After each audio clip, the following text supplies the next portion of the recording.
Hello, good evening. എല്ലാ പ്രേക്ഷകർക്കും സ്വാഗതം. നിങ്ങൾക്ക് എല്ലാവർക്കും ഓണാശംസകൾ. അവിടുത്തെ ദിനമൊക്കെ നിങ്ങൾ അടിച്ചു പൊളിച്ചോ?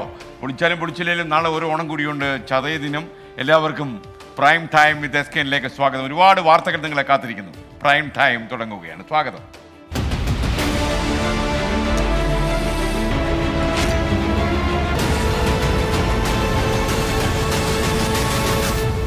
You are watching 24 from News Headquarters, Kochi.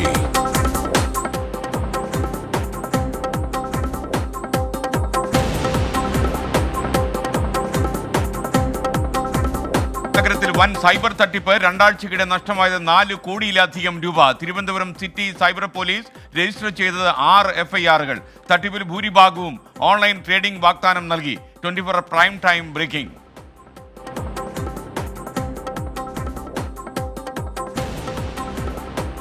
Kollam മൈനാഗപ്പള്ളിയിൽ scooter യാത്രക്കാരി ഇടിച്ചു കൊലപ്പെടുത്തിയ അജ്മലും ഡോക്ടർ ശ്രീകുട്ടിയും അറസ്റ്റിലായി. ഇരുവർക്കുമെതിരെ നരഹത്യാക്കുറ്റം. ആനൂർക്കാവ് സ്വദേശിനെ കുഞ്ഞുമോളുടെ ദാരുണാന്ത്യം. പ്രതികൾ ശരീരത്തിലൂടെ കാർ കയറ്റിയിറക്കിയതോടെ അജ്മൽ നിരവധി ക്രിമിനൽ കേസുകൾ പ്രതി. ശ്രീകുട്ടിയെ സ്വകാര്യ ആശുപത്രിയിൽ നിന്ന് പുറത്താക്കി. ഇരുവരും യാത്ര ചെയ്തത് മദ്യലഹരിയിൽ.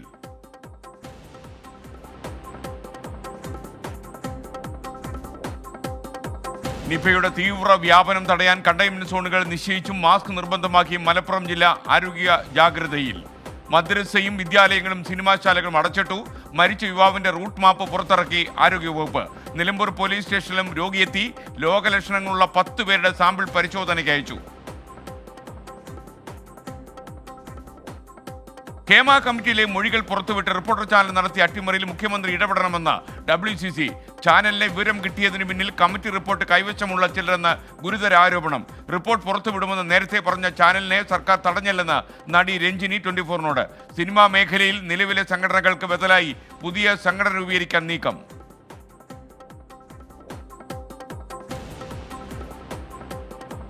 വയനാട് ദുരന്തത്തിൽ സർക്കാർ തിട്ടപ്പെടുത്തിയ കണക്കിന് ചൊല്ലി വിവാദം. ഒരു മൃതദേഹം സംസ്കരിക്കാനുള്ള ചെലവ് 75,000 രൂപ. ദുരന്ത ബാധിതർക്ക് നൽകിയതിനേക്കാൾ കൂടുതൽ സന്നദ്ധ പ്രവർത്തനത്തിന് വേണ്ടി വരുമെന്നും ഹൈക്കോടതിയിൽ സമർപ്പിച്ച സത്യവാങ്മൂലം. കള്ളക്കണക്കെന്ന് മുസ്ലിം ലീഗ്, സർക്കാരിന്റെ കൊള്ളയെന്ന് BJP. കേന്ദ്രത്തിനുള്ള മെമ്മോറാണ്ടത്തിലെ ആവശ്യങ്ങൾ തെറ്റായി പ്രചരിപ്പിക്കുന്നുവെന്ന് മുഖ്യമന്ത്രി പിണറായി വിജയൻ.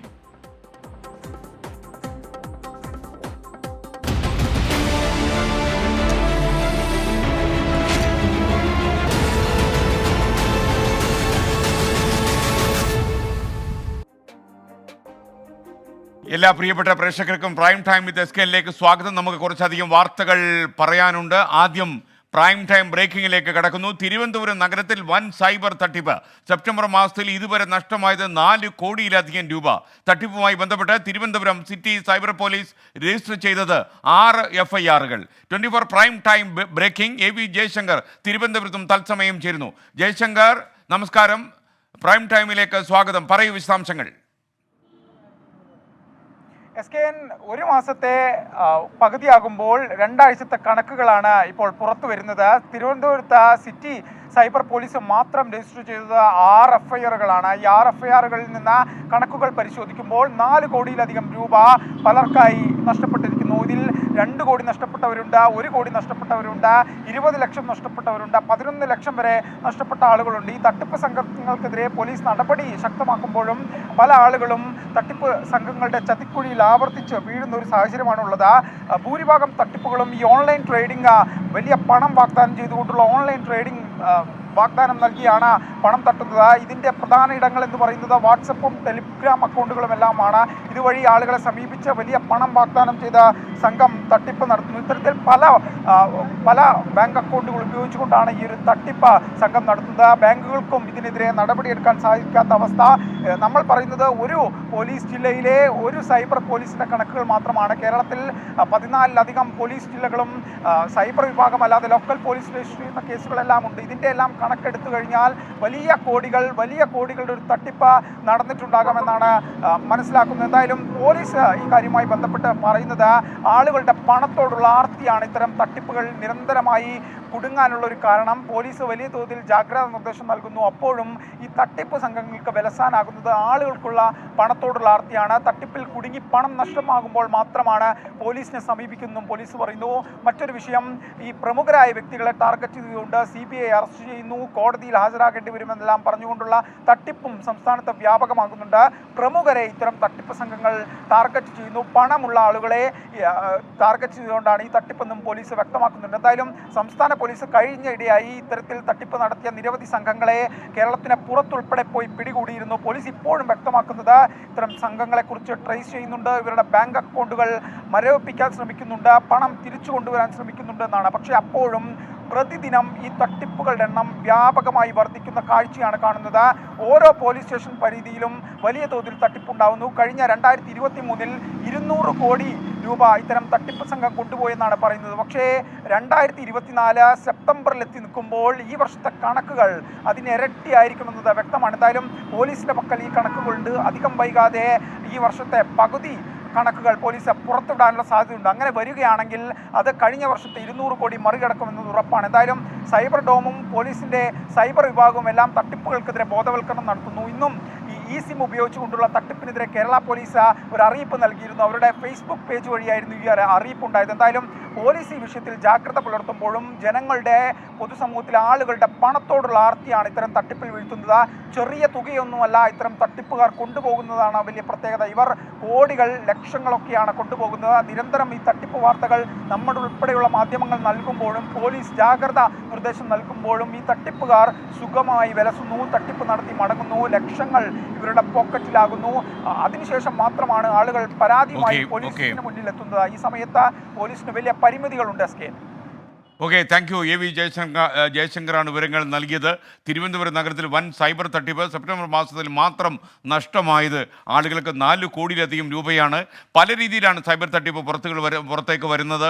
അപ്പോൾ നിങ്ങൾ വളരെ ശ്രദ്ധിക്കുക. പരിചയമില്ലാത്ത ആൾ വാട്സപ്പ് വഴി നിങ്ങളെ കോൺടാക്ട് ചെയ്യാൻ ശ്രമിച്ചാലോ, പോലീസിൻ്റെ കുപ്പായം അണിഞ്ഞ് നിങ്ങളോട് പണം ആവശ്യപ്പെട്ടാലോ, ബാങ്കിലെ മറ്റെങ്കിലും കാര്യങ്ങൾ അന്വേഷിച്ച് നിങ്ങളുടെ പാസ്വേഡ് ഓൺ ടൈം പാസ്വേഡ് ചോദിച്ചാലോ ഒക്കെ തന്നെ നിങ്ങൾ ഒരിക്കലും പുറത്തു പറയാൻ പാടില്ല. കാരണം തട്ടിപ്പ് നമുക്ക് പോലും പ്രതീക്ഷിക്കാൻ കഴിയാത്ത രൂപത്തിൽ പുറത്തു വരുന്ന കാലമാണ്. ഇത് ആസുര കാലമാണ് എന്ന് നമ്മൾ മറക്കാൻ പാടില്ല. ഏത് രീതിയിലും മനുഷ്യൻ പണമുണ്ടാക്കണമെന്ന് കാമിച്ച് എന്തും ചെയ്തു കളയുന്ന ഒരു കാലത്താണ് നമ്മൾ ജീവിക്കുന്നത്. ഇനി മലപ്പുറത്തേക്ക് നിപ്പ ബാധിച്ച് മരിച്ച യുവാവിൻ്റെ സമ്പർക്ക പട്ടികയിലുള്ളത് 175 പേർ. ഇതിൽ 74 പേർ ആരോഗ്യ പ്രവർത്തകരാണ്. 13 പേരുടെ സർവം പരിശോധനയ്ക്ക് അയച്ചിട്ടുണ്ട്. മരിച്ച യുവാവിൻ്റെ റൂട്ട് മാപ്പ് ആരോഗ്യവകുപ്പ് ഇന്ന് പുറത്തുവിട്ടു. നിലമ്പൂർ പോലീസ് സ്റ്റേഷനിൽ യുവാവ് എത്തിയിരുന്നു. റൂട്ട് മാപ്പിലെ സമയത്ത് ആ സ്ഥലങ്ങളിൽ ഉണ്ടായിരുന്ന ആളുകൾ ആരോഗ്യവകുപ്പുമായി എത്രയും പെട്ടെന്ന് ബന്ധപ്പെടണമെന്ന് വകുപ്പ് ആവശ്യപ്പെടുന്നു. ആരോഗ്യമന്ത്രിയുടെ നേതൃത്വത്തിൽ ഇന്ന് ഉന്നതതല യോഗം ചേരുകയും ചെയ്തു. മലപ്പുറത്ത് നിന്ന് ഏറ്റവും പ്രധാനപ്പെട്ട വിവരങ്ങളുമായി വിപിൻ സി വിജയൻ നമുക്കിപ്പം ചേരുകയാണ്. വിപിൻ, യഥാർത്ഥത്തിൽ ഇന്ന് അവിടെ കണ്ടെയ്ൻമെൻറ്റ് സോൺ പ്രഖ്യാപിച്ചു. ഈ കണ്ടെയ്ൻമെൻറ്റ് സോണിലൊക്കെ തന്നെ കുറേ നിയന്ത്രണങ്ങൾ കോവിഡ് കാലത്തെ ഓർമ്മിപ്പിക്കുന്ന രീതിയിൽ കൊണ്ടുവന്നു. എന്താണ് ലേറ്റസ്റ്റ് ആയിട്ടുള്ള ഈ പറയുന്ന പ്രദേശങ്ങളിലെ വിവരങ്ങൾ?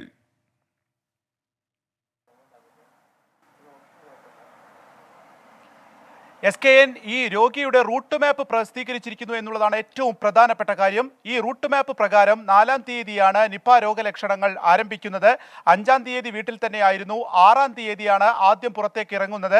അത് അവിടുത്തെയുള്ള ഫാസിൽ ക്ലിനിക്കിലേക്കാണ് ആദ്യം എത്തുന്നത്. അന്ന് ഏകദേശം അരമണിക്കൂറാണ് ഈ ക്ലിനിക്കിൽ ചിലവഴിക്കുന്നത്. അവിടെ നിന്നും നേരെ ബാബു പാരമ്പര്യ വൈദ്യശാലയിലേക്ക് എത്തുന്നുണ്ട്. ആ രാത്രി തന്നെയാണ് JMC ക്ലിനിക്കിലേക്കും എത്തുന്നത്. 6-ാം തീയതിയിലൊരു റൂട്ട് മാപ്പ് ഇപ്രകാരമാണ്. 7-ാം തീയതി രാവിലെയാണ് നിലമ്പൂർ പോലീസ് സ്റ്റേഷനിലേക്ക് എത്തുന്നത്. അത് കുടുംബപരമായ ഒരു ആവശ്യത്തിന് വേണ്ടിയാണ് എത്തുന്നത്. ഇവിടെ 10 മിനിറ്റ് ചെലവഴിച്ചിരിക്കുന്നു. ഒരു പോലീസുകാരനുമായി മാത്രമാണ് സംസാരിച്ചിരിക്കുന്നത്. പിന്നീട് പനി കൂടിയതിനു ശേഷം നിംസ് ആശുപത്രിയിലേക്ക് 7-ാം തീയതി അഡ്മിറ്റ് ആക്കുന്നു. വണ്ടൂർ നിംസ് ആശുപത്രിയിലേക്ക് പ്രവേശിപ്പിക്കുന്നുണ്ട്. 7-ാം തീയതി നിംസിലുണ്ടായിരുന്നു. അവിടെ നിന്നും 8-ാം തീയതിയോടുകൂടി പെരിന്തൽമണ്ണ MES ആശുപത്രിയിലേക്ക് മാറ്റുന്നുണ്ട്. രോഗം മൂർച്ഛിച്ചതിനെ തുടർന്നാണ് പെരിന്തൽമണ്ണ MESലേക്ക് മാറ്റുന്നത്. അങ്ങനെ അതിനുശേഷം 9-ാം തീയതി രാവിലെ 8:46-നാണ് മരണം സംഭവിക്കുകയും ചെയ്തിരിക്കുന്നത്. അപ്പോൾ ഈ സമയങ്ങളിൽ റൂട്ട് മാപ്പ് പ്രകാരം ഈ സമയങ്ങളിലോ അല്ലെങ്കിൽ സമ്പർക്ക പട്ടികയിൽ ഉൾപ്പെടാൻ സാധ്യതയുള്ള ആളുകൾ എത്രയും വേഗം ആരോഗ്യവകുപ്പിൻ്റെ കൺട്രോൾ റൂമുമായി ബന്ധപ്പെടണമെന്നുള്ള അറിയിപ്പാണ് ഇതിനോടകം തന്നെ നൽകിയിരിക്കുന്നത്. ആദ്യത്തെ ഒരു റൂട്ട് മാപ്പാണ് ഇപ്പോൾ പ്രസിദ്ധീകരിച്ചിരിക്കുന്നത്. 175 പേരാണ് നിലവിൽ സമ്പർക്ക പട്ടികയിലുള്ളത്. പറഞ്ഞതുപോലെ 74 പേർ ആരോഗ്യ പ്രവർത്തകരാണ്. അതായത് ഈ ആശുപത്രികളിലൊക്കെ ചികിത്സിച്ച സ്റ്റാഫ് ഉൾപ്പെടെയുള്ളവരെ ഉൾപ്പെടുത്തിക്കൊണ്ടാണ് ഈ ഒരു റൂട്ട് മാപ്പിലുള്ളത്. അപ്പോൾ ഇതിൽ 74 പേരാണ് ഇപ്പോൾ ആരോഗ്യ പ്രവർത്തകരായി ഉള്ളത്. 104 പേർ പ്രൈമറി കോൺടാക്റ്റിൽ തന്നെ ഹൈ റിസ്ക് കാറ്റഗറിയിലാണ് എന്നുള്ളതാണ് ഏറ്റവും പ്രധാനപ്പെട്ടതും ഗൗരവമുള്ള ഒരു കാര്യം. അതുകൊണ്ട് തന്നെ നിരീക്ഷണം കൂടുതൽ ശക്തമാക്കാൻ തന്നെയാണ് ആരോഗ്യവകുപ്പിന്റെ തീരുമാനമുള്ളത്. 24 മണിക്കൂറും പ്രവർത്തിക്കുന്ന കൺട്രോൾ റൂം മലപ്പുറത്ത് ആരംഭിച്ചിട്ടുണ്ട്. പറഞ്ഞതുപോലെ നിയന്ത്രണങ്ങൾ കടുപ്പിക്കുകയാണ്. മാസ്ക് മലപ്പുറം ജില്ലയിൽ നിർബന്ധമാക്കിയിരിക്കുന്നു. ഒപ്പം തന്നെ കണ്ടെയ്ൻമെന്റ് സോണുകളിൽ കൂട്ടം കൂടാനോ മറ്റ് വിദ്യാഭ്യാസ സ്ഥാപനങ്ങൾ പ്രവർത്തിക്കാനോ അനുവാദം ഉണ്ടായിരിക്കുകയില്ല. Okay, thank you Bipin C Vijayan. മലപ്പുറത്താണ് വിവരങ്ങൾ നൽകിയത്. മാസ്ക് മലപ്പുറം ജില്ലയിൽ നിർബന്ധമാക്കിയിട്ടുണ്ട്. എല്ലാ വിദ്യാഭ്യാസ സ്ഥാപനങ്ങളിലും മാസ്ക് ധരിക്കണം. അപ്പോൾ അതിൽ നിന്ന് നമ്മൾ ഒരു വിഷമം വിചാരിക്കരുത്. കാരണം ഇത് നിപ്പ പകരാതിരിക്കാൻ വേണ്ടിയുള്ള കാര്യമാണ്. കാര്യം കാഷ്വാലിറ്റി ഉള്ള ഒരു വൈറസാണ് നിപ്പ പരത്തുന്നത് എന്ന് നമുക്ക് അറിയാം. അതുകൊണ്ട് തന്നെ മാസ്ക് ധരിക്കുക, കണ്ടെയ്ൻമെൻറ്റ് സോണിൽ പറയുന്ന നിയമങ്ങളൊക്കെ നമ്മൾ പാലിക്കുക. സിനിമാ തിയേറ്ററുകളൊക്കെ അവിടെ അടച്ചിട്ട് കഴിഞ്ഞു. ആൾക്കൂട്ടം പരമാവധി ഒഴിവാക്കുക. ആഘോഷ പരിപാടികളിൽ നിന്നൊക്കെ വിട്ടു നിൽക്കാൻ പറ്റുമെങ്കിൽ, പ്രത്യേകിച്ച് കണ്ടെയ്ൻമെൻറ്റ് സോൺ പ്രവർത്തിക്കുന്ന മേഖലകളിൽ വിട്ടു നിൽക്കാൻ പറ്റുമെങ്കിൽ അങ്ങനെ വിട്ടു നിൽക്കുക. ബഷീർ ഒരു കാര്യം എന്നോട് പറഞ്ഞു, എസ്കെൻ ദയവായി വയനാട് ദുരന്തം എന്ന് പറയാൻ പാടില്ല, മുണ്ടക്കൈ ചൂരൽമല അങ്ങനെ തന്നെയാണല്ലോ 24 പറയുന്നത്. ഔദ്യോഗികമായി നമ്മൾ എടുത്തിരിക്കുന്ന നിലപാടും അത് തന്നെയാണ്. കാരണം ഈ വയനാട്ടിലെ ചൂരൽമല, മുണ്ടക്കൈ, അതുപോലെ പുഞ്ചിരിവട്ടം, ഈ 3 പ്രദേശങ്ങളെ മാത്രമേ ഈ ദുരന്തം ബാധിച്ചിട്ടുള്ളൂ. പക്ഷേ ഹ്യൂമൻ കാഷ്വാലിറ്റി, മനുഷ്യർക്ക് ജീവൻ നഷ്ടപ്പെട്ടത് വളരെ കൂടുതലാണ്. ഈ 3 പ്രദേശങ്ങളിൽ 600 പേരിലധികം മരിച്ചു എന്നുള്ളതാണ്. നമ്മളവിടെ പോയി നേരിട്ട് ഇതൊക്കെ കണ്ടതാണ്. അതുകൊണ്ട് തന്നെ ഈ 3 പ്രദേശങ്ങൾ മാത്രം ഹൈലൈറ്റ് ചെയ്യാൻ പാടുള്ളൂ. വയനാട് ടൂറിസത്തിൽ ഉള്ള ഒരു സ്ഥലമാണ്. നമ്മുടെ ടൂറിസം തടഞ്ഞു പോകാൻ പാടില്ല. ഔദ്യോഗികമായി നമ്മൾ അങ്ങനെ മാത്രമേ പറയൂ. വയനാട് ദുരന്തം എന്ന് നമ്മൾ പറയാറില്ല. മുണ്ടക്കൈ ചൂരൽമല ദുരന്തം എന്ന് തന്നെയാണ് ബഷീർ പറയുന്നത്. 7 കൊല്ലത്തിനിടെ ഇത് 6ാം തവണയാണ് കേരളത്തിൽ നിപ വൈറസ് ബാധ സ്ഥിരീകരിക്കുന്നത്. മാസങ്ങളുടെ ഇടവേളയിൽ മലപ്പുറത്ത് ഇക്കൊല്ലം 2ാം തവണയാണ് നിപ സ്ഥിരീകരിച്ചത്. വൈറസിൻ്റെ ഉറവിടം കണ്ടെത്തുന്നതിൽ അടക്കം ഉണ്ടാകുന്ന പ്രതിസന്ധിയാണ് രോഗബാധയെപ്പറ്റി മുന്നറിയിപ്പ് നൽകുന്നതിൽ നിന്ന് ആരോഗ്യവകുപ്പിനെ പിന്നോട്ട് വലിക്കുന്നത്.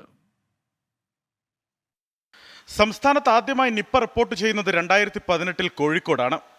2018 മെയ്യിലുണ്ടായ ആദ്യ നിപ്പ തരംഗത്തിൽ 23 പേർക്ക് രോഗബാധയുണ്ടായി. പേരാമ്പ്ര താലൂക്ക് ആശുപത്രിയിൽ നഴ്സായിരുന്ന ലിനി ഉൾപ്പെടെ 17 പേർക്ക് ജീവൻ നഷ്ടമായി. 92% മരണനിരക്ക്. 2019 കേരളത്തിൽ വീണ്ടും നിപ്പ സ്ഥിരീകരിച്ചു. എറണാകുളം സ്വദേശിയായ 23-കാരനായ എഞ്ചിനീയറിംഗ് വിദ്യാർത്ഥിക്കായിരുന്നു രോഗബാധ. രോഗവ്യാപനം തടയാൻ സാധിച്ചതും യുവാവിൻ്റെ ജീവൻ രക്ഷിക്കാൻ കഴിഞ്ഞതും ആരോഗ്യ സംവിധാനത്തിൻ്റെ നേട്ടമായി. 2021 കോഴിക്കോട് ചാത്തമംഗലത്ത് മുന്നൂരിൽ നിപ്പ വൈറസിൻ്റെ 3ാം വരവുണ്ടായി.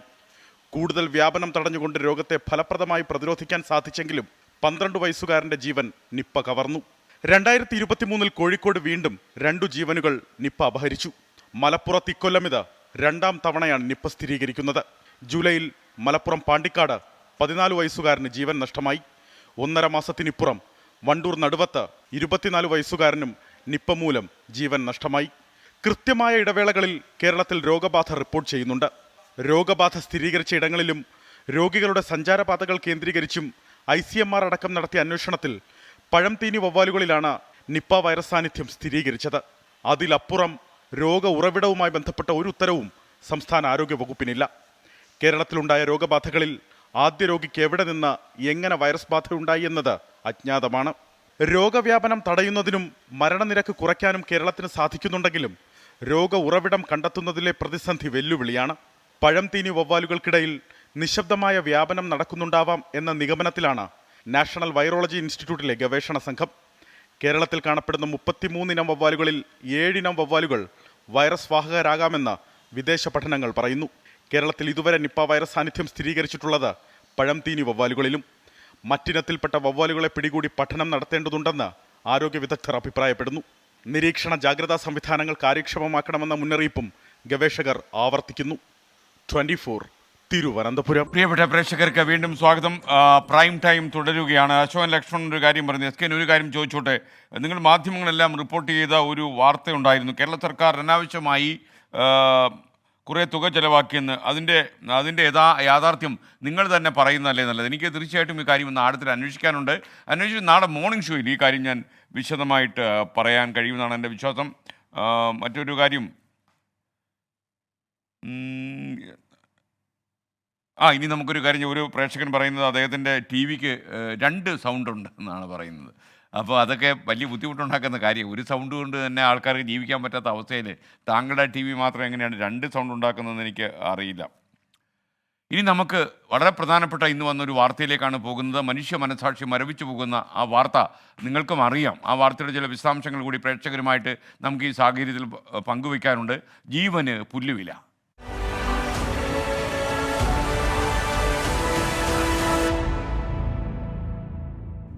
കൊല്ലം മൈനാഗപ്പള്ളിയിൽ സ്കൂട്ടർ യാത്രക്കാരി ഇടിച്ച് കൊലപ്പെടുത്തിയ അജ്മലും ഡോക്ടർ ശ്രീകുട്ടിയും പോലീസ് കസ്റ്റഡിയിലായി, അറസ്റ്റിലായി. ഇരുവർക്കുമെതിരെ നരഹത്യാ കുറ്റമാണ് ഇപ്പോൾ ചുമത്തിയിരിക്കുന്നത്. ആനൂർക്കാവ് സ്വദേശിനി കുഞ്ഞുമോളുടെ ദാരുണ അന്ത്യം പ്രതികൾ ശരീരത്തിലൂടെ കാർ കയറ്റിയിറക്കിയതോടെയായിരുന്നു. ഇരുവരും യാത്ര ചെയ്തത് മദ്യലഹരിയിലെന്ന് വൈദ്യപരിശോധന റിപ്പോർട്ടിൽ തെളിഞ്ഞിട്ടുമുണ്ട്.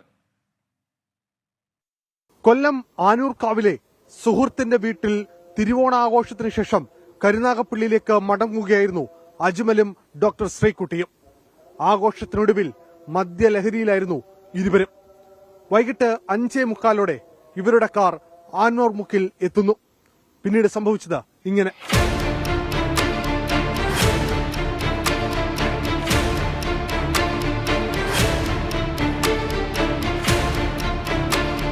അമിത വേഗത്തിൽ പാഞ്ഞ കാർ ഓടിച്ചിരുന്നത് അജ്മലാണ്. ഫൗസിയയും കുഞ്ഞുമോളും സഞ്ചരിച്ച സ്കൂട്ടറിനെ ഇടിച്ചു തെറിപ്പിച്ചു. സ്കൂട്ടർ ഓടിച്ചിരുന്ന ഫൗസിയ ദൂരേക്ക് തെറിച്ചു വീണു. കുഞ്ഞുമോളും സ്കൂട്ടറും കാറിന് മുന്നിലും. വാഹനം മുന്നോട്ടെടുക്കരുതെന്ന് ഓടിക്കൂടിയ നാട്ടുകാർ അലമുറയിട്ടിട്ടും അജ്മൽ കൂട്ടാക്കിയില്ല.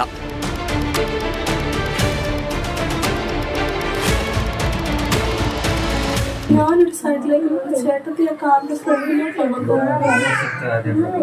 ചേട്ടത്തി പക്ഷെ എഴുന്നേറ്റ് പക്ഷെ എന്തോ പിന്നെ ആ കാർ കയറി ഇറങ്ങി പോയത് ബാലൻസ് ഇല്ലാതെ വണ്ടി വന്നത്.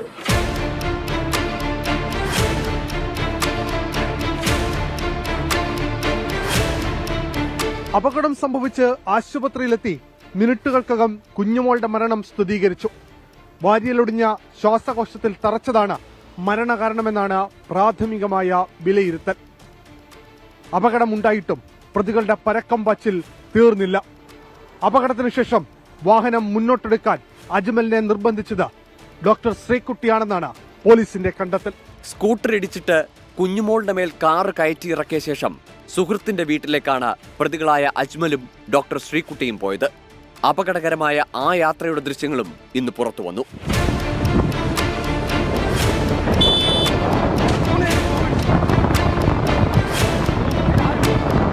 പിന്തുടർന്ന് നാട്ടുകാരും പോലീസും എത്തിയപ്പോഴേക്കും അജ്മൽ കബളിപ്പിച്ചു കടന്നു.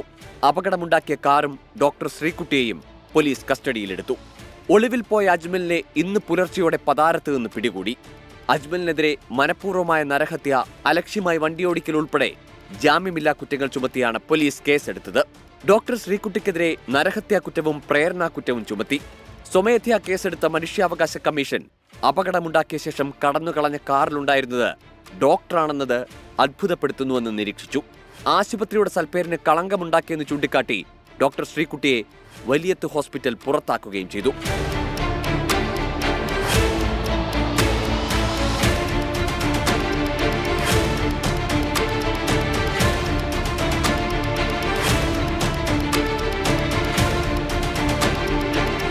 അപകടങ്ങൾ ഉണ്ടാവുക സ്വാഭാവികമാണ്.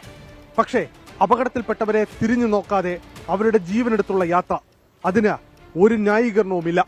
അതും മനുഷ്യജീവനോട് അങ്ങേയറ്റം ബഹുമാനം പുലർത്തുമെന്ന് പ്രതിജ്ഞ ചെയ്ത ഒരു ഡോക്ടർ തന്നെ. കൊല്ലത്തുനിന്ന് ക്യാമറാമാൻ അരുൺ സാറിനൊപ്പം അരുൺ രാജ്, 24. ഇപ്പോൾ ബൽറാം നെടുങ്ങാടി ഒരു വിവരം അറിയിക്കുന്നു. മുഖ്യമന്ത്രി മമതാ ബാനർജിയും ജൂനിയർ ഡോക്ടേഴ്സ് തമ്മിൽ പശ്ചിമബംഗാളിൽ നടക്കുന്ന ചർച്ച പൂർത്തിയായി. കുറച്ചധികം കാലമായി അവിടുത്തെ ജൂനിയർ ഡോക്ടേഴ്സ് പ്രതിഷേധത്തിലാണെന്ന് നിങ്ങൾക്കറിയാം. ഏതാണ്ട് 1 മണിക്കൂറിലധികം ഈ ചർച്ച നീണ്ടുപോയി. അവർ ഈ ചർച്ചയിലെടുത്ത തീരുമാനം എന്താണെന്ന് അല്പസമയത്തിനകം നമുക്കറിയാൻ കഴിയുമെന്നാണ് അറിയുന്നത്. സുമേഷ് പറയുന്നു, കഥയറിയാതെ ആട്ടം കാണുന്ന മാധ്യമപ്രവർത്തകരെ നിങ്ങൾ കേരള വിരുദ്ധരാവുകയാണ്. വസ്തുതകളായി തന്നെ പറയണം. തീർച്ചയായിട്ടും ഇക്കാര്യം വളരെ ഗൗരവത്തോടെ നമ്മൾ അന്വേഷിക്കുന്നുണ്ട്. ഇത് ചെലവായ തുകയാണോ, എസ്റ്റിമേറ്റ് തുകയാണോ എന്ന കാര്യം വളരെ ആഴത്തിൽ അന്വേഷിക്കാൻ നമ്മുടെ വിവിധ വാർത്താ സംഘങ്ങളെ ഞാൻ ചുമതലപ്പെടുത്തിയിട്ടുണ്ട്. നാളെ മോർണിംഗ് ഷോയിൽ നമുക്ക് ഈ വാർത്തയിൽ നമുക്ക് പിഴവ് പറ്റിയിട്ടുണ്ടെങ്കിൽ 24 തുറന്ന് പറയുകയും ചെയ്യും. എന്താണ് ശരിയായ വാർത്ത, ശരിയായ വിവരം എന്താണ് എന്ന കാര്യം നമ്മുടെ മാധ്യമപ്രതിനിധികൾ അന്വേഷിച്ച വിവരം പറയും. ഇനി നമുക്ക് ആ മൈനാഗപ്പള്ളിയിലെ അപകടത്തിൻ്റെ കഥയിലേക്ക് പോവുകയാണ്. ഈ ഹോസ്പിറ്റലിൽ ചികിത്സയ്ക്ക് എത്തിയപ്പോഴാണ് അജ്മൽ ഡോക്ടറായ ശ്രീകുട്ടിയെ പരിചയപ്പെട്ടത്. അതൊരു വളരെ അടുത്ത സൗഹൃദമായി മാറി. ചുരുങ്ങിയ സൗഹൃദ കാലത്തിനിടയിൽ ഈ അജ്മൽ 8 ലക്ഷം രൂപ ശ്രീകുട്ടിയിൽ നിന്ന് വാങ്ങിയെടുത്തു. തിരുവനന്തപുരം നെയ്യാറ്റിങ്കര വഴുതൂർ സ്വദേശി ഷാജി സുരഭി ദമ്പതികളുടെ മകളായ ശ്രീകുട്ടി 2017 MBBS പാസ്സായത്. സേലത്തെ വിനായക മിഷൻ റിസർച്ച് ഫൗണ്ടേഷനിൽ നിന്ന് പഠിച്ചിറങ്ങിയ ശ്രീകുട്ടി MBBS പഠനത്തിനിടയിലാണ് വിവാഹിതയാവുന്നത്. 1 വർഷം മാത്രമാണ് വിവാഹബന്ധം തുടർന്നത്. കഴിഞ്ഞ 1 വർഷമായി വല്യത്തെ ഹോസ്പിറ്റലിൽ ജോലി ചെയ്തു വരികയായിരുന്നു. 2 മാസം മുമ്പാണ് അജ്മലുമായി സൗഹൃദത്തിലാകുന്നത്. ചികിത്സയ്ക്കായി എത്തിയ അജ്മൽ ആ സൗഹൃദം മുതലെടുക്കുകയായിരുന്നു. 2 മാസത്തെ സൗഹൃദം 8 ലക്ഷം രൂപയാണ് ശ്രീകുട്ടിയിൽ നിന്നും അജ്മൽ ഇതിനിടയിൽ തട്ടിയെടുത്തത്. കരുനാഗപ്പള്ളി ഇടക്കുളങ്ങര പുന്തലത്തക്കതിൽ 27-കാരനായ അജ്മൽ കൊറിയോഗ്രാഫർ എന്ന നിലയിലാണ് ശ്രീകുട്ടിയുമായി ബന്ധം സ്ഥാപിക്കുന്നത്. 6 ക്രിമിനൽ കേസിൽ പ്രതിയായ അജ്മൽ ചന്ദനം കടത്ത് കേസിലും പ്രതിയാണ്. അരുൺ രാജ്, 24, കൊല്ലം. കിരണിന്റെ ഒരു യൂട്യൂബ് സന്ദേശം അദ്ദേഹം പറയുന്നത് എല്ലാ വാർത്താ ബുള്ളറ്റിലും ഒരു 30% പോസിറ്റീവ് വാർത്തകൾ വയ്ക്കണം. കാര്യം കൂടുതൽ നെഗറ്റീവ് വാർത്തകളാണ് മിക്ക ബുള്ളറ്റിനുകളും കേൾക്കുന്നത്. എൻ്റെ നാട്ടിൽ പോസിറ്റീവായിട്ട് ഒന്നുമില്ലേ എന്നാണ് ചോദിക്കുന്നത്. പോസിറ്റീവ് വാർത്തകൾ തീർച്ചയായിട്ടും ഉണ്ടാകും. നമുക്കും ഈ പ്രൈം ടൈമിൽ രാത്രി 8:30 വരുമ്പോൾ എല്ലാ ദിവസമുള്ള പരിപാടിയാണ്, നിങ്ങൾക്ക് അറിയാം.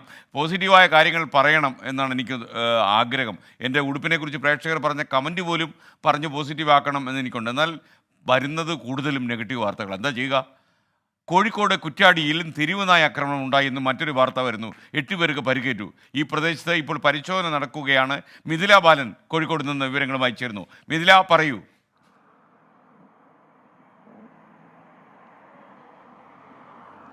വൈകുന്നേരം 8 മണിക്കാണ് ഈ ഒരു സംഭവം ഉണ്ടായത്. കുറ്റ്യാടിയിലാണ്. 8 പേർക്കാണ് തെരുവുനായയുടെ ആക്രമണത്തിൽ കടിയേറ്റിട്ടുള്ളത് അല്ലെങ്കിൽ പരിക്കേറ്റിട്ടുള്ളത്. ഇതിൽ 2 പേർ സ്ത്രീകളാണ്, ഒരു പെൺകുട്ടിയുണ്ട്. 2 പേരെ കോഴിക്കോട് മെഡിക്കൽ കോളേജ് ആശുപത്രിയിലേക്ക് കൊണ്ടുവന്നിട്ടുണ്ട്. ഊരത്ത്, വളയന്നൂർ, കുളങ്ങരത്താഴ ഈ 3 പ്രദേശങ്ങളിലെ ആളുകൾക്കാണ് കടിയേറ്റിട്ടുള്ളത്. ഇപ്പോൾ ആ പ്രദേശത്ത് തെരുവുനായെ കണ്ടെത്താനുള്ള ഒരു പരിശോധന നടക്കുകയാണ്. ഒരു തെരുവുനായെ നാട്ടുകാർ പിടികൂടിയിട്ടുണ്ട്. പക്ഷേ കൂടുതൽ തെരുവുനായകൾ ഉണ്ടെന്ന ഒരു സംശയത്തെ തുടർന്നാണ് ഇപ്പോൾ പരിശോധന നടത്തിക്കൊണ്ടിരിക്കുന്നത്. 8 പേർക്കാണ് തെരുവുനായയുടെ ആക്രമണത്തിൽ കടിയേറ്റിട്ടുള്ളത്. ഓക്കെ, മിഥില ബാലനാണ് വിവരങ്ങൾ നൽകിയത്. താങ്ക് യു മിഥില ബാലൻ. വയനാട് മുണ്ടക്കൈ ഉരുൾപൊട്ടൽ ദുരന്തത്തിൻ്റെ രക്ഷാപ്രവർത്തനത്തിന് സർക്കാർ തയ്യാറാക്കിയ എസ്റ്റിമേറ്റ് പുറത്തു വന്നു. ഒരു മൃതദേഹം സംസ്കരിക്കാൻ ചെലവ് 75,000 രൂപയെന്നാണ് അനുമാനം. ദുരന്തബാധിതർക്ക് നൽകിയതിനേക്കാൾ കൂടുതൽ സന്നദ്ധ പ്രവർത്തനത്തിന് വേണ്ടിവരും. ദേശീയ ദുരന്ത പ്രതികരണ നിധിയുടെ മാനദണ്ഡങ്ങൾ അനുസരിച്ച് തയ്യാറാക്കിയ ആവശ്യങ്ങളുടെ പട്ടികയാണിതെന്നാണ് മുഖ്യമന്ത്രിയുടെ ഓഫീസ് വിശദീകരിച്ചത്. ഹൈക്കോടതിയിൽ സമർപ്പിച്ച സത്യവാങ്മൂലത്തിലാണ് സംസ്ഥാന സർക്കാർ കണക്കുകൾ നിരത്തുന്നത്. 359 മൃതദേഹം സംസ്കരിക്കാൻ സർക്കാർ കണക്കാക്കുന്നത് 2,76,00,000 രൂപ. ഒരു മൃതദേഹം സംസ്കരിക്കുന്നതിന് ചെലവ് 75,000 രൂപ. വോളണ്ടിയേഴ്സിന്റെ ഭക്ഷണത്തിനും വാഹന സൗകര്യത്തിനുമായി 14 കോടി രൂപയും താമസത്തിന് 15 കോടി രൂപയുമാണ് എസ്റ്റിമേറ്റ്. വാഹനങ്ങളിലെ ഇന്ധനത്തിന് 4 കോടി രൂപ. ദുരിതാശ്വാസ ക്യാമ്പിൽ വസ്ത്രം വിതരണം ചെയ്യാൻ 11 കോടി രൂപയാണ് സർക്കാർ കണക്കുകൂട്ടുന്നത്. ക്യാമ്പിൽ ഭക്ഷണ വിതരണത്തിന് 8 കോടി രൂപ. 17 ക്യാമ്പുകളിൽ ജനറേറ്റർ പ്രവർത്തിപ്പിച്ചതിന് 7 കോടി രൂപയാണ് എസ്റ്റിമേറ്റ്. ദുരിതബാധിതരെ ഒഴിപ്പിക്കാൻ വണ്ടികൾ ഉപയോഗിച്ച വകയിൽ 12 കോടി രൂപ. രക്ഷാകരമായി വന്ന എയർഫോഴ്സിന് ഹെലികോപ്റ്റർ ചാർജായി കൊടുക്കേണ്ടി വരിക 17 കോടി രൂപ. ബെയ്ലി പാലത്തിന്റെ അടിയിൽ കല്ല് നിരത്തിയതിന് 1 കോടി രൂപ. മണ്ണുമാന്തി യന്ത്രങ്ങൾക്ക് 15 കോടി രൂപയെന്നും ഹൈക്കോടതിയിൽ സമർപ്പിച്ച സത്യവാങ്മൂലത്തിൽ സർക്കാർ വിവരിക്കുന്നു. കേന്ദ്ര സർക്കാരിന് നൽകാൻ തയ്യാറാക്കിയ മെമ്മോറാണ്ടത്തിലെ പ്രാഥമിക കണക്കിലാണിതെന്നും ദുരന്തമേഖലയിൽ ചെലവഴിച്ച തുകയല്ലെന്നും മുഖ്യമന്ത്രിയുടെ ഓഫീസ് വിശദീകരിച്ചു.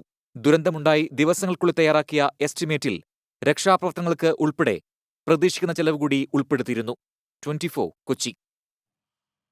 ഇപ്പോൾ അരുൺ രാജ് കൊല്ലത്തുനിന്ന് വാർത്ത റിപ്പോർട്ട് ചെയ്യുന്നു. കൊല്ലം മൈനാഗപ്പള്ളിയിൽ യുവതിയെ കാർ കയറ്റിക്കൊന്ന സംഭവത്തിൽ പ്രതികൾ റിമാൻഡിലായി. 14 ദിവസത്തേക്കാണ് പ്രതികളെ റിമാൻഡ് ചെയ്തിരിക്കുന്നത്.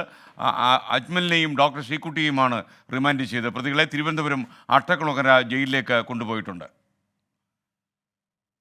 വയനാട് മുണ്ടക്കൈ ഉരുൾപൊട്ടൽ ദുരന്തത്തിലെ രക്ഷാപ്രവർത്തനത്തിന് സർക്കാർ തയ്യാറാക്കിയ എസ്റ്റിമേറ്റ് പുറത്തു വന്നതിന് പിന്നാലെ വിവാദമുണ്ടായി. ഈ ചെലവ് പെരുപ്പിച്ച് കാണിച്ച് സർക്കാർ കൊള്ളക നടത്തുകയാണെന്ന് പ്രതിപക്ഷം ആരോപിച്ചു. 24 ഉൾപ്പെടെ എല്ലാ മാധ്യമങ്ങളും ഇത് ചെലവായ തുക എന്ന രീതിയിലാണ് ആദ്യം മാധ്യമങ്ങൾ വാർത്തകൾ റിപ്പോർട്ട് ചെയ്തത്. എന്നാൽ പിന്നീട് അത് തിരുത്തി എസ്റ്റിമേറ്റ് തുകയാണിതെന്ന് വാർത്തകൾ നൽകി. കേന്ദ്ര സഹായം ഉറപ്പാക്കാനുള്ള സംസ്ഥാന സർക്കാരിൻ്റെ ശ്രമങ്ങൾക്ക് തുരങ്കം വയ്ക്കാനുള്ള നീക്കമാണ് ഈ വിവാദത്തിന് പിന്നിലെന്ന് മുഖ്യമന്ത്രിയുടെ ഓഫീസ് ആരോപിച്ചു. മുണ്ടക്കൈ ചൂരൽമല ഉരുൾപൊട്ടൽ ദുരന്തത്തിലെ രക്ഷാപ്രവർത്തനത്തിന് സർക്കാർ തയ്യാറാക്കിയ കണക്ക് യാഥാർത്ഥ്യവുമായി ബന്ധമില്ലാത്തതെന്നാണ് വിമർശനം. പ്രതിപക്ഷം ഇത് ഏറ്റെടുത്തു. ദുരിതാശ്വാസ പ്രവർത്തനങ്ങൾ ഹൈക്കോടതിയുടെ മേൽനോട്ടത്തിൽ വേണമെന്ന് കൊടിക്കുന്നിൽ സുരേഷ് MP. മൃതദേഹങ്ങൾ സംസ്കരിച്ചത് ബന്ധുക്കളും സന്നദ്ധ പ്രവർത്തകരുമാണെന്നും ഇതിന്റെ പേരിൽ സർക്കാർ കള്ളക്കണക്ക് പറയുകയാണെന്നും മുസ്ലിം ലീഗ് സംസ്ഥാന ജനറൽ സെക്രട്ടറി PMA സലാം. ഇവർ ഈ പറഞ്ഞ എല്ലാ വകുപ്പിലും കൂടി ഈ ഗവൺമെന്റിന് ചെലവായിട്ടുണ്ടോ എന്ന് തെളിയിക്കാൻ ഞാൻ വെല്ലുവിളിക്കണം. അല്ല, കേന്ദ്രത്തിന് സമർപ്പിക്കേണ്ട കള്ളക്കണക്കാണോ? അവർ വെച്ച കണക്ക് മുഴുവൻ ചെയ്ത് കഴിഞ്ഞ കാര്യങ്ങൾക്കല്ലേ, അതിന് ഇനി പൈസ കൊടുക്കുമോ? എസ്റ്റിമേറ്റഡ് കണക്ക് എന്ന് പറഞ്ഞാൽ വരാൻ പോകുന്ന ചെലവുകളല്ലേ. സർക്കാർ നടത്തിയ കൊള്ള മനുഷ്യത്വരഹിതമെന്ന് BJP സംസ്ഥാന അധ്യക്ഷൻ K. സുരേന്ദ്രൻ. കേന്ദ്ര സഹായത്തെക്കുറിച്ചുള്ള ചോദ്യങ്ങളോട് മുഖ്യമന്ത്രിയോട് ചോദിക്കുമെന്നായിരുന്നു കേന്ദ്രമന്ത്രി സുരേഷ് ഗോപിയുടെ പ്രതികരണം. നിങ്ങൾ മുഖ്യമന്ത്രിയെടുത്ത് ചോദിക്കൂ, നിങ്ങളുടെ മുഖ്യമന്ത്രിയെടുത്ത് ചോദിക്കൂ എങ്ങനെയാണ് അതിന്റെ സംവിധാനം. പ്രാഥമിക കണക്കും ഭാവി ആവശ്യങ്ങൾക്ക് വേണ്ട തുകയും ചേർത്ത് തയ്യാറാക്കിയ എസ്റ്റിമേറ്റാണ് ചെലവഴിച്ച തുകയെന്ന രീതിയിൽ പ്രചരിപ്പിക്കുന്നതെന്നാണ് സർക്കാരിന്റെ വിശദീകരണം. സംസ്ഥാന സർക്കാർ കേന്ദ്ര സർക്കാരിന് സമർപ്പിച്ച മെമ്മോറാണ്ടത്തിലെ കണക്കാണ് തെറ്റായി പ്രചരിപ്പിക്കുന്നതെന്ന് റവന്യൂ മന്ത്രി K. രാജൻ. ശരിയല്ലാത്തൊരു വാർത്ത പ്രചരിപ്പിക്കുന്ന സാഹചര്യം ഞാൻ പറഞ്ഞോളാം. തെറ്റിദ്ധരിപ്പിക്കും വിധം കണക്കുകൾ പ്രചരിപ്പിക്കുന്നവർ അർഹമായ കേന്ദ്ര സഹായത്തിന് തുരങ്കം വെക്കാനാണ് ശ്രമിക്കുന്നതെന്ന് ഭരണപക്ഷം തിരിച്ചടിച്ചു. വിവിധ ബ്യൂറോകൾക്കൊപ്പം 24 കോഴിക്കോട്. കൊല്ലം മൈനാഗപ്പള്ളിയിൽ യുവതിയെ കാറ് കയറ്റി കൊന്ന സംഭവത്തിൽ പ്രതികൾ റിമാൻഡിലായി. നിങ്ങളോട് ഞാൻ നേരത്തെ പറഞ്ഞു. മൈനാഗപ്പള്ളിയിൽ നിന്നും അരുൺ രാജ് നമുക്കൊപ്പം ലേറ്റസ്റ്റ് വിവരങ്ങളുമായി ചേരുന്നു. 14 ദിവസത്തേക്കാണ് ഈ ഡോക്ടർ ശ്രീകുട്ടിയെയും അതുപോലെ അജ്മലിനെയും റിമാൻഡ് ചെയ്തിരിക്കുന്നത്. അരുൺ രാജ്, എപ്പോഴാണ് ഈ റിമാൻഡ് റിപ്പോർട്ട് വന്നത്? എന്താണ് തീരുമാനം? പ്രതികളെ അട്ടക്കുളങ്ങര ജയിലിലേക്ക് അയച്ചു കഴിഞ്ഞോ? തീർച്ചയായും SK അല്പസമയം മുമ്പാണ് ഈ മജിസ്ട്രേറ്റ് മുമ്പാകെ ഈ പ്രതികളെ ഹാജരാക്കിയത്. മജിസ്ട്രേറ്റ് മുമ്പായി ഹാജരാക്കി പോലീസ് നൽകിയ റിമാൻഡ് റിപ്പോർട്ടിലാണ് ഗുരുതരമായ പരാമർശം പ്രതികൾക്കെതിരെ ഉള്ളത്. ബോധപൂർവമായി ഈ യുവതി വാഹനത്തിനടിയിൽ ഉണ്ട് എന്നറിഞ്ഞിട്ടും ബോധപൂർവമായി യുവതിയുടെ ശരീരത്തിലൂടെ ഈ വാഹനം കയറ്റിയിറക്കി ഈ പ്രതികൾ എന്നുള്ളതാണ് ഈ റിമാൻഡ് റിപ്പോർട്ടിൽ പോലീസ് സൂചിപ്പിക്കുന്നത്. ഡോക്ടർ ശ്രീകുട്ടി ഈ വാഹനം ഓടിച്ച് മുന്നോട്ട് പോകാനുള്ള നിർദ്ദേശം അജ്മലിന് നൽകിയെന്ന പരാമർശം കൂടി പോലീസിന്റെ റിമാൻഡ് റിപ്പോർട്ടിലുണ്ട്. ഈ റിമാൻഡ് റിപ്പോർട്ടിന്റെ അടിസ്ഥാനത്തിലാണ് 14 ദിവസത്തേക്ക് 1ഉം 2ഉം പ്രതികളായ അജ്മലിനെയും ശ്രീകുട്ടിയെയും ജുഡീഷ്യൽ കസ്റ്റഡിയിലേക്ക് റിമാൻഡ് ചെയ്യാനുള്ള തീരുമാനം ഇപ്പോൾ മജിസ്ട്രേറ്റ് കൈക്കൊണ്ടിട്ടുള്ളത്. തിരുവനന്തപുരം അട്ടക്കുളങ്ങര ജയിലിലേക്കാണ് ഇരുവരെയും മാറ്റുക എന്നുള്ളതാണ് ലഭിക്കുന്ന വിവരം. അല്പസമയത്തിനകം തന്നെ അട്ടക്കുളങ്ങര ജയിലിലേക്ക് ശാസ്താംകോട്ട പോലീസ് പ്രതികളുമായി യാത്ര തിരിക്കും. ശാസ്താംകോട്ട മജിസ്ട്രേറ്റിന്റെ ചുമതലയുള്ള മജിസ്ട്രേറ്റിലാണ് ഇന്ന് ഇപ്പോൾ പ്രതികളെ ഹാജരാക്കിയത്. പ്രതികൾക്കായി അഭിഭാഷകർ ഹാജരായെങ്കിൽ പോലും ഈ കേസുമായി ബന്ധപ്പെട്ട് പുറത്തുവന്ന CCTV ദൃശ്യങ്ങൾ, ഇതുമായി ബന്ധപ്പെട്ട പോലീസ് ശേഖരിച്ച തെളിവുകൾ അത് ശക്തമായി നിലനിൽക്കുന്നതാണെന്ന് മജിസ്ട്രേറ്റ് നിരീക്ഷണം നടത്തുകയായിരുന്നു. ഇതിന്റെ അടിസ്ഥാനത്തിൽ ഇക്കട്ടത്തിൽ ജാമ്യം നൽകാൻ കഴിയില്ല. പ്രതികൾ ചെയ്തിരിക്കുന്നത് വളരെ ഗുരുതര സ്വഭാവമുള്ള കുറ്റകൃത്യമാണ്. അതുകൊണ്ട് തന്നെ ഇക്കാര്യത്തിൽ ജാമ്യം നൽകാൻ കഴിയില്ലെന്ന നിലപാട് മജിസ്ട്രേറ്റ് സ്വീകരിച്ചുകൊണ്ടാണ് പ്രതികളെ 14 ദിവസത്തേക്ക് റിമാൻഡ് ചെയ്തത്. ഓക്കെ, അരുൺ രാജാണ് വിവരങ്ങൾ നൽകിയത്. മൈനാഗപ്പള്ളിയിൽ യുവതിയെ കാറ് കയറ്റി കൊലപ്പെടുത്തിയ സംഭവത്തിൽ 2 പ്രതികളും റിമാൻഡിലായി. അവരെ തിരുവനന്തപുരം അട്ടക്കുളങ്ങര ജയിലിലേക്ക് അയച്ചു കഴിഞ്ഞു. 2 ആഴ്ച കാലാവധിയുണ്ട് റിമാൻഡിന്. കോട്ടയത്ത് നിന്ന് ടോബി ജോൺസന്റെ വാർത്ത റിപ്പോർട്ട് ചെയ്യുന്നത്. കോട്ടയത്ത് വീണ്ടും എക്സൈസിന്റെ വൻ കുഴൽപ്പണവേട്ട. അന്തർ സംസ്ഥാന ബസ്സിൽ കടത്തിക്കൊണ്ടുവന്ന 67 ലക്ഷത്തോളം രൂപ പിടികൂടി. ഇടുക്കി സ്വദേശി മനോജ് മണി എന്ന യാത്രക്കാരൻ്റെ പക്കൽ നിന്നുമാണ് ഈ പണം പിടികൂടിയത്. ബംഗളൂരിൽ നിന്നും എരുമേലിക്ക് കൊണ്ടുവന്ന പണമാണ് പിടികൂടിയത്.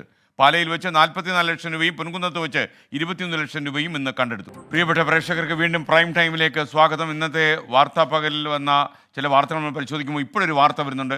9 മാസം പ്രായമുള്ള കുഞ്ഞിനെ തട്ടിക്കൊണ്ടുപോകാനും ആക്രമിക്കാനും ശ്രമിച്ച ഒരു അതിഥി തൊഴിലാളി പിടിയിലായിട്ടുണ്ട്. കഴക്കൂട്ടത്ത് അമ്മമ്മയുടെ കയ്യിലിരുന്ന കുഞ്ഞിനെ നേരെയാണ് ഇയാളുടെ അതിക്രമം ഉണ്ടായത്. ഇരുവരെയും സ്വകാര്യ ആശുപത്രിയിൽ പ്രവേശിപ്പിച്ചു. സീന മുഹമ്മദിൻ്റെ ഒരു യൂട്യൂബ് സന്ദേശം. സീന മുഹമ്മദ് പറയുന്നു, കുട്ടികളെ നിങ്ങൾ പഠിപ്പിച്ച് വലുതാക്കാൻ മാതാപിതാക്കൾ എത്ര ബുദ്ധിമുട്ടുന്നുണ്ട്. അവരുടെ സ്വപ്നമാണ് നിങ്ങൾ തകർത്ത് കളയരുത്. ഈ മൈനാഗപ്പള്ളിയിലെ ഡോക്ടർ ശ്രീകുട്ടിയുടെ സംഭവം വെച്ചാണ് പറയുന്നത്. അതായത് TS സുനിൽ ഒരു സങ്കടം പറയുന്നു. നമുക്ക് 10-30 കൊല്ലം പരിചയമുള്ള ഒരാളിനോട് 1000 രൂപ കടം ചോദിച്ചാൽ കിട്ടാത്ത കാലത്ത് 3 മാസം കൊണ്ട് 8 ലക്ഷം രൂപ വാങ്ങിയെടുത്തു. അതാടോ വൈഭവം എന്ന് പറയുന്നത്. ഈ അജ്മൽ ഒരു ചെറിയ മീനല്ല കേട്ടോ, വലിയൊരു മീനാണ്. ഇന്ന് ഔട്ടം ദിനമായിരുന്നു. ഓണാഘോഷമൊക്കെ പല സ്ഥലങ്ങളിലും പൊടിപൊടിച്ചു. അതേസമയം ഇന്നത്തെ വാർത്താ പകലിൽ കുറേ അധികം വാർത്തകളും ഉണ്ടായി. ആ വാർത്തകൾ കൂടി നമുക്ക് പെട്ടെന്ന് നോക്കാം. ഇന്ന് പകൽ സമയത്ത് ടെലിവിഷൻ കാണാൻ കഴിയാതെ പോയ ആളുകൾക്ക് വേണ്ടിയാണ് വാർത്താ പകൽ.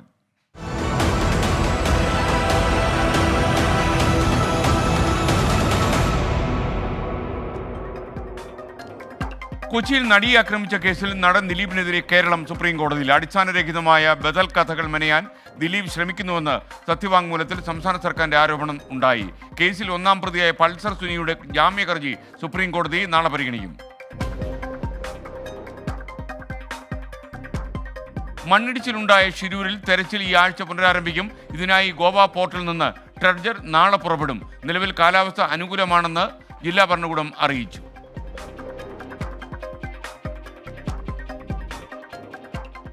ചെന്നൈയിൽ സർക്കാർ ബസ് സർവീസ് റോഡിലേക്ക് മറിഞ്ഞ് ഓട്ടോറിക്ഷ ഡ്രൈവർ മരിച്ചു.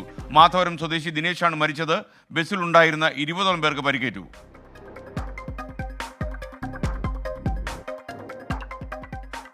ജമ്മു കാശ്മീർ നിയമസഭാ തെരഞ്ഞെടുപ്പിന്റെ ആദ്യഘട്ട പരസ്യ പ്രചാരണം ഇന്ന് അവസാനിച്ചു.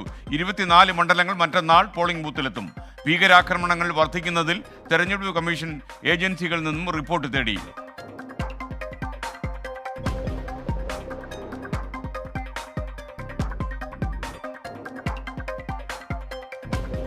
മലപ്പുറം മമ്പാട്ട്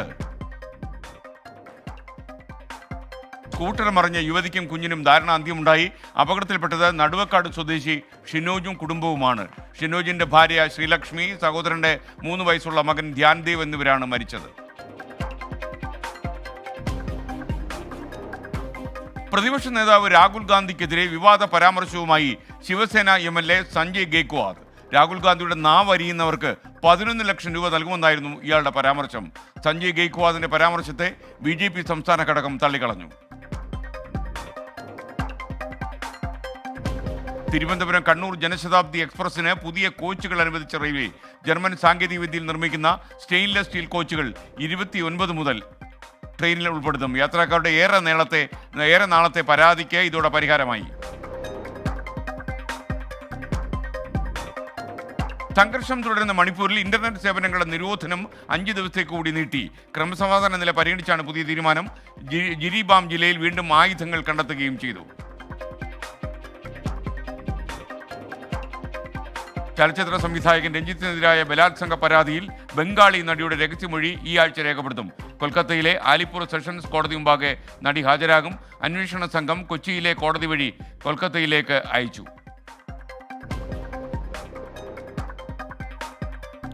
റിപ്പബ്ലിക്കൻ സ്ഥാനാർത്ഥിയും അമേരിക്കൻ മുൻ പ്രസിഡന്റുമായ ഡൊണാൾഡ് ട്രംപിനെതിരെ വീണ്ടും വധശ്രമം. ഫ്ലോറിഡയിലെ ഗോൾഫ് കോഴ്സിൽ ഒളിച്ചിരുന്ന തോക്കുധാരിക്ക് നേരെ സീക്രട്ട് സർവീസ് ഏജന്റുമാർ വെടിയുതിർത്തു. കാലിൽ രക്ഷപ്പെട്ട അക്രമിയെ പിന്നീട് പിടികൂടി.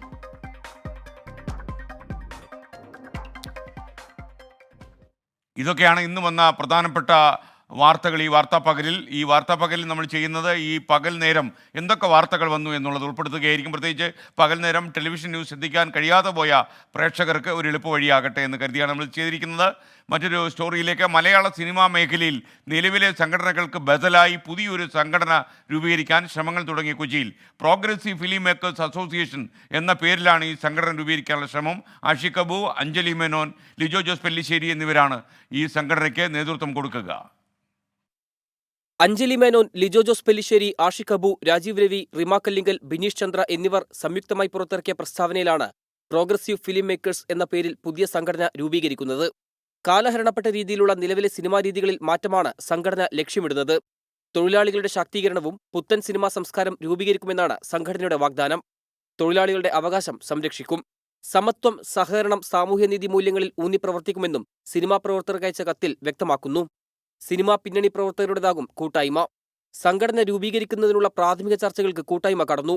ഹേമ കമ്മിറ്റി റിപ്പോർട്ട് പുറത്തുവന്നതിനു പിന്നാലെ സിനിമാ മേഖലയിലെ ലൈംഗികാതിക്രമം സംബന്ധിച്ച് താരസംഘടനയായ അമ്മയിലും ഫെഫ്കയിലും വലിയ ചർച്ചകൾക്കാണ് തുടക്കമിട്ടത്. അതിക്രമങ്ങൾക്കെതിരെ ശക്തമായ നിലപാട് സ്വീകരിച്ചവരാണ് പുതിയ സംഘടനാ രൂപീകരണത്തിന്റെ തലപ്പത്തെന്നതും ശ്രദ്ധേയമാണ്.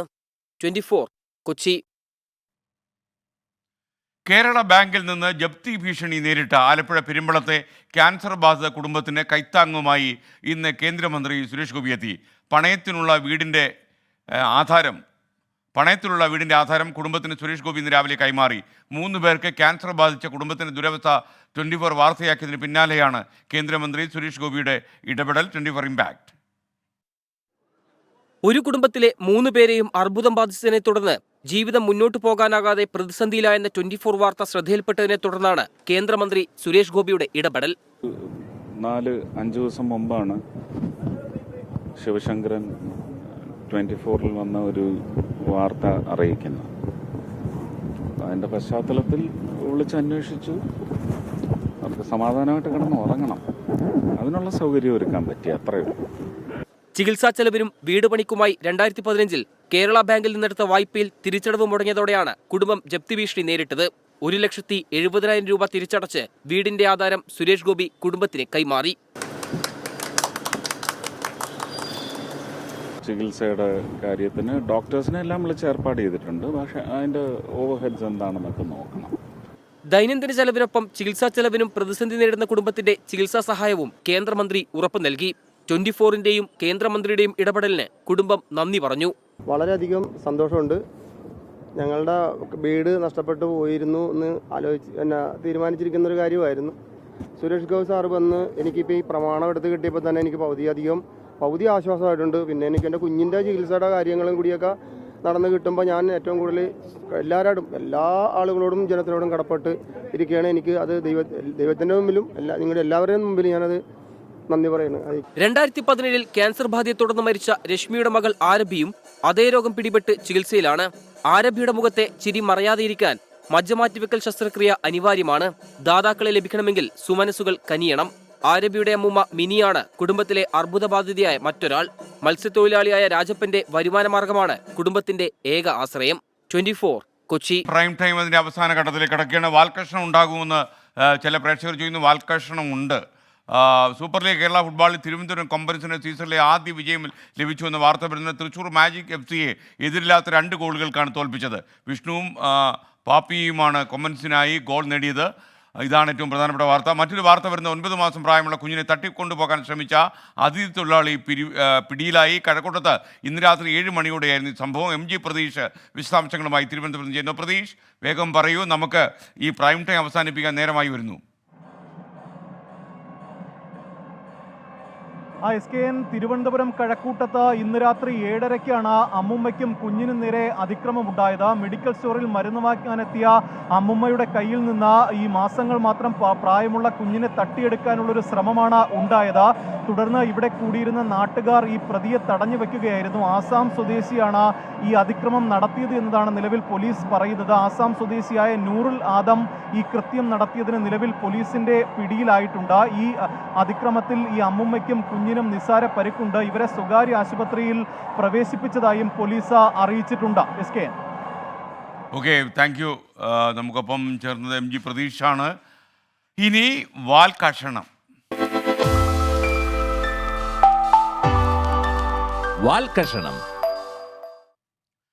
ഡൽഹി മുഖ്യമന്ത്രി അരവിന്ദ് കെജ്രിവാൾ നാളെ രാജിവെക്കാൻ പോവുകയാണ്.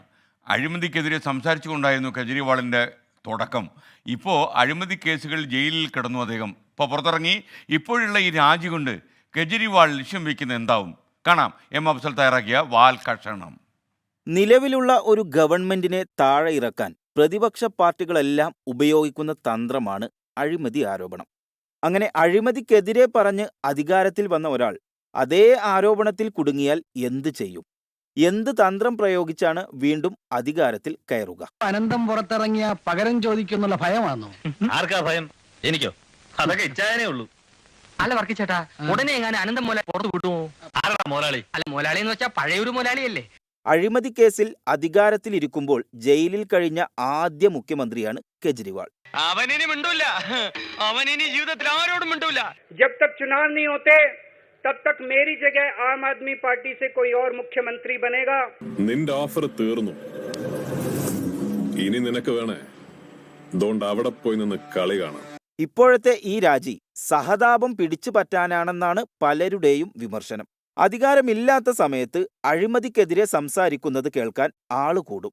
സംസാരിക്കുന്നത് ഇതിനു മുൻപ് അധികാരത്തിലിരിക്കാത്തവരാണെങ്കിൽ ആളുകൾ അത് വിശ്വസിക്കുകയും ചെയ്യും. കാരണം അഴിമതി നടത്താൻ അവസരം കിട്ടിയിട്ടില്ലല്ലോ. നല്ല ചുറുചുറുക്കുള്ള ചെറുക്കനാ സാറേ, ശാന്തന, സൽസ്വഭാവിയ. എന്നാൽ ഇപ്പോൾ കാര്യങ്ങൾ മാറി മറിഞ്ഞു. ജയിലിൽ നിന്ന് പുറത്തിറങ്ങിയാൽ ജനങ്ങളുടെ മുഖത്ത് നോക്കണമെങ്കിൽ ചിലതൊക്കെ ചെയ്യാതെ പറ്റില്ലെന്ന് അരവിന്ദ് കെജ്രിവാളിന് നന്നായി അറിയാം. जब तक चुनाव नहीं होते तब तक मेरी जगह आम आदमी पार्टी से कोई और मुख्यमंत्री बनेगा. ഇനി അടുത്തതാര്? സുനിത കെജ്രിവാളിന്റെ പേരാണ് കേൾക്കുന്നത്. അതെങ്ങനെ ശരിയാകും? അഴിമതിക്കെതിരെ മാത്രമല്ല, കൂട്ടത്തിൽ എരിവും പുളിക്കും വേണ്ടി രാഷ്ട്രീയത്തിലെ കുടുംബവാഴ്ചക്കെതിരെ കൂടെ സംസാരിച്ചയാളായിരുന്നു കെജ്രിവാൾ. എന്തൊരു കാരുണ്യ മായാവതി. കെജ്രിവാൾ പലർക്കും പാഠമാണ്. അഴിമതിക്കെതിരെ സംസാരിക്കാൻ നിങ്ങൾ തീരുമാനിച്ചാൽ അഴിമതി കേസിൽ ജയിലിൽ കിടക്കാതിരിക്കാൻ നിങ്ങൾ ശ്രദ്ധിക്കണം. ഇനി അങ്ങനെ ജയിലിൽ കിടന്ന് രാജിവെക്കേണ്ടി വന്നാൽ നിങ്ങളുടെ ബന്ധുക്കളെ പകരം ഇറക്കാതിരിക്കുക. ഇനി ബന്ധുക്കളെ ഇറക്കിയേ തീരൂ എന്നുണ്ടെങ്കിൽ കുടുംബവാഴ്ചയെക്കുറിച്ച് മിണ്ടാതിരിക്കുക. പ്രൈം ടൈം ഇവിടെ ഈ എപ്പിസോഡ് അവസാനിക്കുന്നു. അതിനിടയിൽ ഒരു യൂട്യൂബ് സന്ദേശം മല്ലുകിയൊക്കെ പറഞ്ഞു, ഞങ്ങൾ സുഖമായി കിടന്ന് 24 ന്യൂസ് കാണുമ്പോൾ താങ്കൾ ഇങ്ങനെ നിന്ന് പ്രോഗ്രാം അവതരിപ്പിക്കരുത്, താങ്കൾക്ക് ഇരുന്നു കൂടെ ഇരുന്നാൽ പോയി, ഇരുന്ന് കഴിഞ്ഞാൽ പോയി. അപ്പോൾ നമുക്ക് വീണ്ടും നിൽക്കും. നമ്മൾ നാളെ രാവിലെ 7 മണിക്ക് മോർണിംഗ് ഷോയിൽ.